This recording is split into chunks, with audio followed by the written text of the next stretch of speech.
एक बार की बात है, राजपुर गांव में एक पहलवान रहा करता था। वो बहुत ही बदमाश था।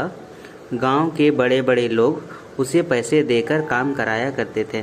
एक दिन 121, 122, 123, 124। अजी सुनिए, सेठ जी के लोग आ रहे हैं, आपको बुला रहे हैं। आता हूँ। हाँ बताओ, क्या काम है? वो सेठ जी ने आपको बुलाया है, तुम्हारे लिए कुछ काम था। मोटा पैसा मिलेगा इस बार। जन्नू पहलवान तैयार होकर सेठ जी के घर पहुंचता है। प्रणाम सेठ जी, बताइए मेरे लिए क्या काम था? आओ पहलवान। वो अपने गांव का मन्नू है ना, उसने मुझसे कुछ पैसे उधार लिए थे। उसने कहा मेरी फसल इस बार खराब हो गई है तो मैं पैसे अगले साल दूंगा। अब भला मैं इन लोगों की सुनता रहा तो मैं एक दिन सड़क पे आ जाऊंगा। तुम समझ रहे हो ना मैं क्या कह रहा हूँ? हाँ सेठ जी, समझ गया। एक काम करो, तुम मुझे धमकाओ, पैसे देने के लिए मनाओ। ये काम मैं अपने आदमियों से भी करवा सकता हूँ, बट ये लोग किसी काम के नहीं, इसीलिए मैंने तुम्हें बुलाया है। ये सब जो भी काम करना थोड़ा ध्यान से करना। हाँ जी सेठ जी। ये रहा अभी थोड़ा पैसा, बाकी सब काम खत्म करने के बाद मिलेगा। हाँ काम हो जाएगा। इसके बाद चुन्नू पहलवान मंजू के घर पहुंचता है। मंजू, ओ मंजू। क्या हुआ भाई? अब तुम ये बताओ, सेठ का पैसा कब तक देगा? भाई मेरी फसल खराब हो गई है, मेरे पास इतने पैसे नहीं है कि मैं सेठ जी का कर्ज दे सकूं। चुपचाप देता है कि नहीं? चुन्नू ने मन्नू के सर पर डंडा मारकर उसे बेहोश कर देता है। छोड़ दो मेरे बेटे को, छोड़ दो, हम धीरे धीरे सेठ जी का सारा पैसा दे देंगे। जाने दीजिए इसे, जाने दीजिए। पत्नी ने अपनी कान के कुंडल निकालकर पहलवान को दे देता है। लीजिए, इससे इस साल का कर्ज उतर जाएगा। पहले ही दे देते तो मंजू को मुझे पीटना नहीं पड़ता। चलता हूँ अब मैं। मंजू की हालत देखकर मंजू की पत्नी और मंजू की माँ रोने लगते हैं। इसके बाद चुन्नू पहलवान सेठ जी के घर पहुँचता है। ये लीजिए सेठ जी। अरे वाह, मुझे पता था तुम जरूर काम पूरा करके ही लौटोगे। इन नालायकों को तो धमकाना भी नहीं आता। ये लो तुम्हारे बाकी के पैसे, जाओ मजे करो। धन्यवाद सेठ जी, और कुछ काम है तो जरूर याद करना। इसके बाद मन्नू पहलवान वहाँ से चला जाता है। रास्ते में उसे एक जूस वाला मिलता है। 4 गिलास गन्ने का जूस बना दो भैया। हाँ हाँ रुको भैया, अभी बना देता हूँ। ये लीजिए भैया। मन्नू ने 4 गिलास गन्ने का जूस पीने के बाद वहाँ से जाने लगा। भैया, ओ भैया, भैया जी पैसे तो दे दीजिए। अरे तुम मुझे पैसे लेगा? अपना ठेला बंद करवाना चाहता है क्या? नहीं नहीं भैया जी, गलती हो गई, माफ कर देना मुझे। आप जाइए, नहीं चाहिए मुझे पैसा। हाँ, ये हुई ना अक्लमंदी वाली बात। इसके बाद चुन्नू पहलवान घर आ जाता है। सुनो, मुझे खाना लगा दो, मुझे बहुत भूख लगी है। हाँ अभी लगा देती हूँ। और जी, क्यों आए थे वो आदमी? अब किसको मार के आ रहे हो? आप कोई काम क्यों नहीं पकड़ लेते? जब देखो तब मारपीट करते रहते हो। कब तक यूं ही मारपीट करते रहेंगे? तुम अपना काम करो, मुझे मत सिखाओ मुझे क्या करना है। अब जाओ, खाना लेकर आओ। मुझे तो नौकर बना के रखा है बस इस घर में। रुको, लाती हूँ। उन्होंने खाना खाया और शाम को टहलने निकल गया। वहाँ पे एक ठेला वाला था, उस ठेले से चुन्नू ने 2 आम उठा लिए। ठेले वाला बिना कुछ बोले ही आगे चला गया। इसके बाद चुन्नू भी वहाँ से आगे चला गया। मन्नू सभी दुकानों में जाता है और हफ्ता मांगने लगता है। सारे आदमी डर से उनको हफ्ता दे देते हैं। और नंदो, इस बार की मिठाइयाँ घर नहीं पहुँची और दोबारा बोलने की ज़रूरत न पड़े, मिठाइयाँ घर पहुँच जाने चाहिए। समझ गए ना? मिठाइयाँ समय पर घर तक पहुँच जानी चाहिए। जी जी समझ गया। वो लड़का जरा बीमार था, इसीलिए थोड़ा लेट हो गया। लड़का जैसे ही आता है मैं सारा सामान आपके घर पहुंचा दूंगा। ठीक है, और बाकी लोग भी सुनो, कल तक घर पे सारा सामान पहुंच जाना चाहिए, ठीक है? हाँ हाँ मालिक, ठीक है। इसके बाद चुन्नू पहलवान अखाड़ा चला जाता है। अरे चुन्नू, यहाँ कैसे आना हुआ? बस भैया, मैंने सोचा आपसे मिलता चलूं। अरे जब से तू गया है इस अखाड़े की मौनक चौनक चली गई है, रौनक ही चली गई है। तेरे जैसा ना कोई है ना कोई था, इस सब तो चूजे के चूजे ही रह जाएंगे। आप तो खामखाई मेरी तारीफ कर रहे हैं, आपसे मिल लिया तो आज का दिन बन गया। अपने चूजों से कहो कि खाना पीना खाया करे, क्या ऐसे सूखे शरीर को लेकर घूम रहे हैं। बाकी पहलवान गुस्से से उसकी तरफ देखते हुए वहाँ से चले जाते हैं। चलिए भैया, अब मैं चलता हूँ। ठीक है मन्नू, ठीक है। इसके बाद मन्नू पहलवान घर की तरफ चला गया। आ गए लोगों को धमका के। डर के मारे लोगों ने क्या क्या भेजा है, क्यों करते हो ये सब?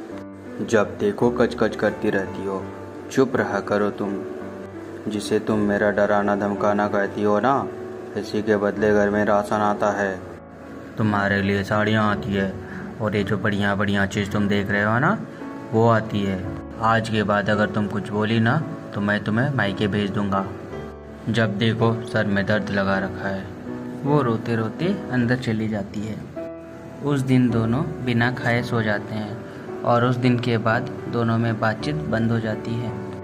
दोनों अपना अपना काम करते और सो जाते। इसी तरह दिन बीतते गए। एक दिन चुल्लू पहलवान नशे की हालत में रात को घर जा रहा था। तभी रास्ते में कुछ लोगों ने उसे पकड़ लिया और मारपीट करने लगे। हे, मारो रे इसे, मारो इसे, जब तक इसके घमंड न चल जाए मारो इसको। बहुत घमंड है ना तुझे अपने आप पर, आज इसे इसका घमंड ही तोड़ते हैं। मारो मारो रे इसको, मारो। तभी वहाँ साइकिल से एक आदमी आ रहा होता है। उसकी साइकिल आते, बचाओ, कोई तो बचाओ मुझे, कोई मेरी मदद करो, कोई तो बचाओ मुझे। साइकिल वाला आदमी जब थोड़ा पास आया तो उसने देखा कि सड़क पर कोई आदमी अधमरे हालत में पड़ा हुआ है। उसने टॉर्च उसकी ओर दिखाया तो वो देखा कि ये तो पहलवान है। अरे चुन्नू पहलवान, अरे अब मैं क्या करूं, मैं इसको बचाऊं या ना बचाऊं? मुझे बहुत डर लग रहा है। अरे मैं ये सब क्या सोच रहा हूँ अभी? अगर मैं भी उन लोगों की तरह हरकत करने लगा तो मुझ में और उनमें क्या फ़र्क रह जाएगा? साइकिल वाला उसे जैसे तैसे करके वैद्य के पास लेके जाता है। वैद्य जी, वैद्य जी। अरे इतनी रात को कौन आया है? क्या हुआ बेटा? वैद्य जी, जल्दी से इसका इलाज कर दीजिए, वरना ये तो मर जाएगा। अरे ये तो चुन्नू पहलवान है, तुम इसे बचाना चाहते हो क्या? ये भले ही बहुत बुरा हो, बट इसे इसकी तरह छोड़ना कहाँ की इंसाफी है? तुम कितने नेक इंसान हो बेटा, चलो इसे अंदर लेके आओ। वैद्य जी ने रात भर चुन्नू पहलवान का इलाज किया। सुबह चुन्नू पहलवान को होश आता है। मैं कहाँ हूँ? तुम हिलो मत। तुम रात में सड़क के किनारे अधमरे हालत में पड़े हुए थे। वो तो शुक्र है पीकू का कि वो तुम्हें उठाकर मेरे पास लेके आया, और वो मुझे ठीक करने के लिए प्रार्थना भी करने लगा। देखो चुन्नू, सुधर जाओ बेटा, क्या रखा है इस सब में? बाकी तुम्हारी इच्छा। ये सब सुनने के बाद चुन्नू पहलवान बहुत दुखी हो जाता है और सोचने लगता है। वो जैसे तैसे अपने घर पहुंच जाता है। अरे ऐसी आपकी हालत किसने की? आप ठीक तो है ना? और कल रात भर आप घर क्यों नहीं आए? आप कहाँ थे? आप ठीक तो है ना? अरे सारे सवाल घर पे ही पूछोगी, मुझे अंदर नहीं आने दोगी? मैं भी ना, आप अंदर आ जाइए, ये लीजिए पानी पी लीजिए। मैं तो तुमसे कितना लड़ता रहता था और कितना कुछ सुनाता रहता था, लेकिन तुम फिर भी मेरी चिंता करती रहती हो, क्यों? क्योंकि हम सब एक परिवार हैं, और परिवार ऐसे छोटे छोटे बातों से बिखरने लगा तो परिवार कैसा? चलिए अब आराम करिए। कुछ दिनों तक आराम करने के बाद चुन्नू पहलवान घर से बाहर निकलता है। उसने देखा कि जो भी उसे मिल रहा है कोई उसे उसका हालचाल नहीं पूछ रहा है, बस वो लोग उससे डर रहे हैं। मैं हमेशा सोचता था कि गांव में मेरी इज्जत है, लोग मेरी ताकत को देख के मेरी इज्जत है और लोग मेरी ताकत को देखकर प्रभावित होते हैं। मुझे लगता था कि वो लोग मेरे जैसा बनना चाहते हैं, पर आज मुझे पता चला कि वो लोग मेरे जैसा नहीं बनना चाहते हैं। मैंने अपने ज़िंदगी के कितने साल गंवा दिए। मैंने अपने ज़िंदगी के कितने साल धोखाधड़ी, मारपीट, लूटपाट में बिता दिए। आज ये हालत हो गया है कि कोई भी मुझे पूछता नहीं। आज ये हालत है कि कोई भी नहीं चाहता कि मैं उसके साथ रहूं। शायद किसी को फ़र्क नहीं पड़ता मेरे होने या ना होने से। ये सब सोचने के बाद चुन्नू जैसे ही आगे बढ़ता है तो वो देखता है कि सामने भीखू खड़ा है और वो एक बूढ़े आदमी की मदद कर रहा है।